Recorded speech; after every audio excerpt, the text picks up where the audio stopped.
और अब आज की उत्तर प्रदेश की सबसे बड़ी खबर हम आपको बताते हैं। झांसी के मेडिकल कॉलेज में शुक्रवार देर रात आग लगने से बड़ा हादसा हो गया। बच्चा वार्ड में भीषण आग लगने से हादसा हुआ। हादसे में 10 नवजात शिशुओं की झुलसने से दम घुटने से मौत हो गई, जबकि खिड़की तोड़कर 37 बच्चों का रेस्क्यू किया गया। शॉर्ट सर्किट को आग लगने की वजह बताई जा रही है। अचानक से ऑक्सीजन कंसंट्रेटर में आग लगी। आग बुझाने की कोशिश की गई, लेकिन तब तक आग भड़क चुकी थी, फैल चुकी थी। सीएम योगी ने इस हादसे की 12 घंटे में रिपोर्ट तलब की है। डीआईजी और कमिश्नर लेवल के अधिकारियों को जांच सौंपी गई है। मौके पर तमाम अधिकारी इस वक्त मौजूद हैं। दमकल विभाग की कई गाड़ियां भी मौके पर पहुंची जिस वक्त वहां पर ये आग लगी थी। राहत का बचाव का जो काम है वो पूरा कर लिया गया है। सूत्रों के हवाले से खबर है कि सेफ्टी अलार्म काम नहीं कर रहा था। डिप्टी सीएम ब्रजेश पाठक, सचिव स्वास्थ्य और डीआईजी समेत कई बड़े अधिकारी रात ही मौके पर पहुंच गए थे। तो अब देखिए, बहुत सारी इस घटना के बाद बहुत सारी बातें निकलकर सामने आ रही है। सेफ्टी अलार्म काम नहीं कर रहा था, वहां पर लापरवाही बरती गई, वहां पर जिस तरह से अग्निशमन की व्यवस्था होनी चाहिए थी, एक बच्चा वार्ड में, वहां पर इस तरह की व्यवस्था शायद नहीं थी। निकासी का एक ही द्वार था, क्योंकि जो बच्चे को निकाला गया वो खिड़की तोड़कर निकाला गया, और जब तक बाकी बच्चों को पूरी तरह से सुरक्षित निकाला जाता तब तक कुछ बच्चे आग की चपेट में आ गए। बताया जा रहा है 10 बच्चों की मौत हो गई और करीब 17 बच्चे इस वक्त थोड़े क्रिटिकल हैं, जिनका इस वक्त इलाज चल रहा है।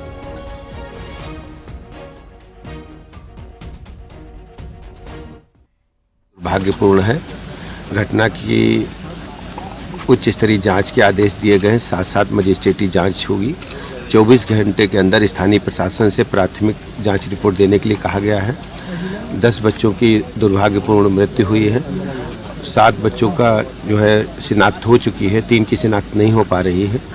यदि आवश्यक हुआ तो हम डीएनए टेस्ट भी कराएंगे, और हमारी सरकार पूरी पीड़ित बच्चों के साथ है, उनके परिवार के साथ है इस दुख की घड़ी में, और घटना की पुनरावृत्ति न हो इस प्रकार की भी व्यवस्था करने के निर्देश दिए गए हैं। प्रथम दृष्टया क्या अभी प्रथम दृष्टया 24 घंटे में रिपोर्ट आएगी। शॉर्ट सर्किट से लगना बताया जा रहा है। ऑक्सीजन कंसंट्रेटर में शॉर्ट सर्किट हुआ, इस वजह से 6 बच्चे के माता पिता जो परेशान है, उनको बच्चे नहीं मिल रहे हैं। जो भी बच्चे नहीं मिल पा रहे हैं, अभी हम एक हेल्पलाइन नंबर जारी कर रहे हैं। अभी जिलाधिकारी महोदय प्रेस नोट जारी करेंगे, और हम स्वयं यहाँ मॉनिटर कर रहे हैं। हर स्थिति में हम पीड़ित परिवारों के साथ खड़े हैं। तो नर्सें बाहर के लिए धक्का दे रही थी, अंदर नहीं जाने दे रही थी। फिर जबरदस्ती से अंदर गए, जिसके हाथ में जो भी जिसका भी बच्चा आया ऐसे निकाले हम लोगों। नर्स लोग जाने नहीं दे रहे थे, डॉक्टर लोग उधर बाहर के खिड़की से तोड़ के अंदर गए जब बच्चे को निकाला। अभी तक हमारे बच्चे का पता ही नहीं है। ये बताया जा रहा है कि आपका बच्चा मृत घोषित कर दिया गया है, लेकिन ये नहीं बताया कि किस बेस पे मृत घोषित कर दिया गया है। क्योंकि मैंने ये पूछा कि आपने किस बेस पे मेरा बच्चा मृत घोषित कर दिया गया, तो बोला जा रहा है कि जो आगे बच्चे थे वो बच्चे मतलब निकाल दिए गए थे, चिट लगी हुई थी बच्चों के ऊपर, तो इसके लिए बताया जा रहा है कि चिट के हिसाब से बच्चों को मृत घोषित कर दिया है। लेकिन उसे आग लगी, उनने दूध खा बोला कि दूध लेके आओ, सब बच्चा खा दूध ही घोल रहे थे, और जो लोग उसे आग लगी बच्चा की कमरा में, तो बस जी ने खिड़की तोड़ी, सो जितने बच्चा काट पाए सो ले भाग गए, और जितने बिल्कुल हो गया काली बार के। अब कह रहा जो है तुम्हारा बच्चा, हमारे में बच्चा ही नहीं है। कल ऑपरेशन हुआ तो फिर उधर से उधर ही भर्ती कर दिया। तो रात में 10 बजे आग लग गई, तो हम लोग गए लेने, तो हम लोगों को भगा दिया उधर से। फिर बच्चा मिला नहीं, बहुत देर तक ढूंढा, फिर मालूम पड़ा तो देखने गए तो मतलब जला बताया बच्चा। बस वहाँ थे सब लोग और आग लग गई और सब मतलब बच्चे खत्म हो गए, सब निकाल नहीं पाए। बच्चा कहाँ है? बच्चा पता ही नहीं है, जल गया कि बच गया क्या। वहाँ पे आग लग गई है, तब मैं उठ के आया, तब देखा तो वहाँ तो आग लगी थी, तो मैं अंदर तो बढ़ नहीं पाई। जो लेके आती, जब मिला ही नहीं कुछ, तब मैं क्या करने जाती। जो निकू वार्ड है, निकू वार्ड में एक आग लग गई, शॉर्ट सर्किट होने की वजह से आग लग गई थी, जिसमें 25 बच्चों का यहाँ पर इलाज चल रहा है। 16 बच्चों का मेडिकल कॉलेज में इलाज चल रहा है। जो किसी बर्न या सफोकेशन की वजह से पीड़ित नहीं है, जो अपनी बीमारी की वजह से पीड़ित है, उनका इलाज चल रहा है। 4 बच्चों का वर्सल में इलाज चल रहा है, और 3 बच्चों का किसी एक हॉस्पिटल में इलाज चल रहा है। एक बच्चे का जिला अस्पताल में इलाज चल रहा है। एक बच्चे का यहाँ से डिस्चार्ज हो चुका है। जो बच्चों को जिन बच्चों का इलाज चल रहा है वो पूर्ण रूप से सुरक्षित है, उनमें कोई बर्न इंजरी नहीं है, उनमें कोई सफोकेशन की इंजरी नहीं है और उनका समुचित इलाज किया जा रहा है। मेडिकल कॉलेज अग्निकांड के मामले में मुख्यमंत्री के आदेश के बाद विधायक राजीव सिंह पारीछा और मेयर जहां पर इमरजेंसी में है, जहां पर घायल बच्चों का इलाज चल रहा है, हम सबसे पहले बात करते हैं विधानसभा बबीना के भाजपा विधायक पारीछा जी से। इनसे पूछते हैं किस तरीके के हालात है। विधायक जी, आप अंदर गए, आपने जो घायल बच्चे उनको देखा, फिलहाल उनकी स्थिति कैसी है? जो बच्चे यहाँ पे मौजूद हैं लगभग सब ठीक पोजीशन में है।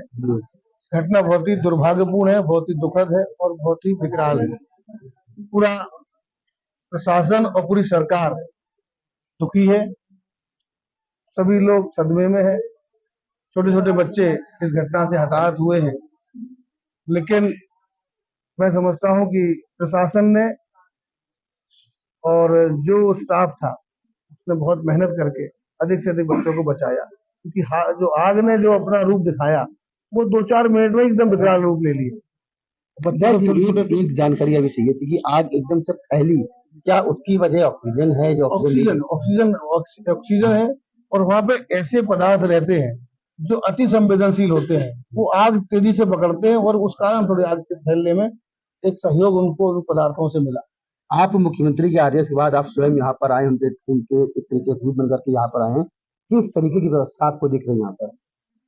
जो अब व्यवस्था हो सकती, बेहतरीन व्यवस्था करने की कोशिश की जा रही है, सबको सुविधा मिले, जल्द शीघ्र लाभ मिले, इलाज हो। और मेरे साथ साथ पूरा प्रशासन और माननीय डिप्टी सीएम साहब भी रास्ते में, वो भी पहुंचने वाले हैं।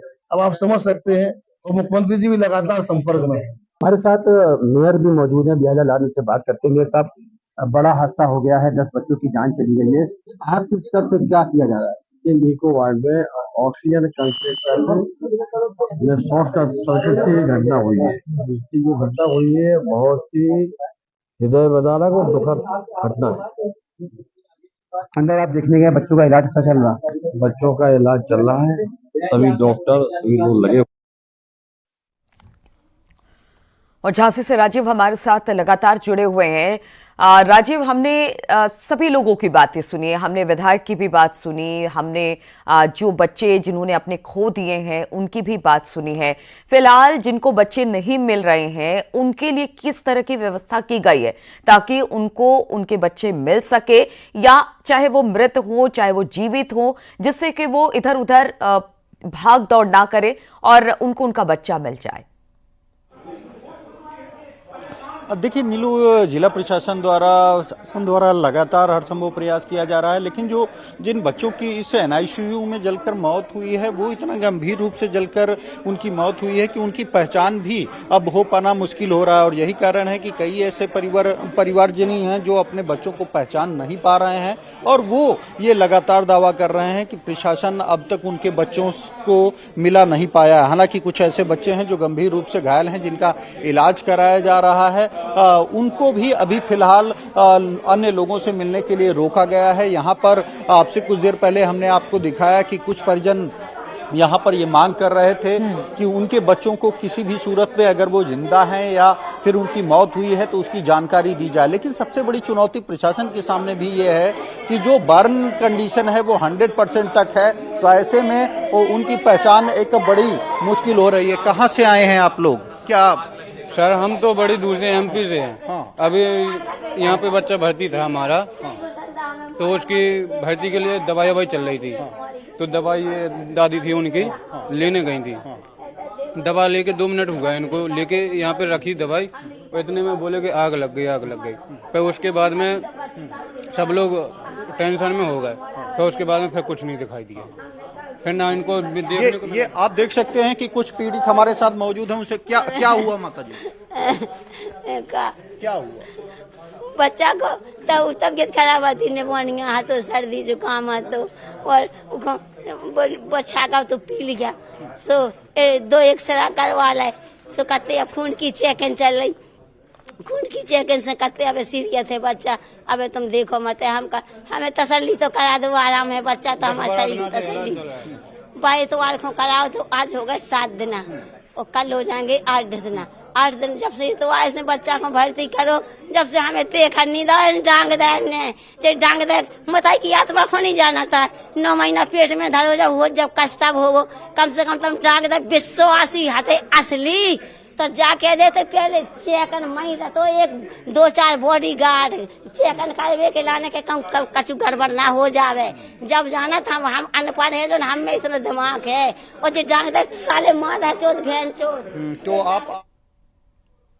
आप देख सकते हैं कि जो लोग हैं वो यहाँ पर काफी पीड़ित हैं और उनका कहना है कि प्रशासन को इंतजाम करना था जब इतना सेंसिटिव था। आप देख सकते हैं कि इस तरह के जो परिजन हैं वो लगातार बिलख रहे हैं। उनका कहना है कि उनके बच्चे किसी भी सूरत में हो कम से कम उसकी जानकारी उनको प्रॉपर तरीके से दी जाए ताकि उनको भी तसल्ली हो सके कि उनका बच्चा सुरक्षित है या फिर अब वो इस दुनिया में नहीं है। लेकिन लगातार प्रशासन भी कोशिश कर रहा है कि किसी तरह हर एक शख्स जो पीड़ित यहाँ पर मौजूद है उसको उनके बच्चों से मिलाया जाए। लेकिन सबसे बड़ी चुनौती ये है कि कुछ बच्चे इतना ज्यादा जल चुके हैं कि उनकी पहचान कर पाना मुश्किल है और यही कारण है कि जिन जिन बच्चों की पहचान नहीं हो पाई है उनसे जुड़े परिजन ये लगातार मांग कर रहे हैं कि हमारे बच्चों को मिलवाया जाए और प्रशासन भी ये कोशिश कर रहा है कि किसी भी तरह चाहे वो डीएनए जांच हो या फिर आगे की जो जांच होगी उसके तहत पीड़ित परिवारों को उनके बच्चे सौंपने का काम किया जाएगा। कुछ बच्चे ऐसे हैं जो गंभीर रूप से घायल हैं, वो इलाज उनका चल रहा है, तो ऐसे में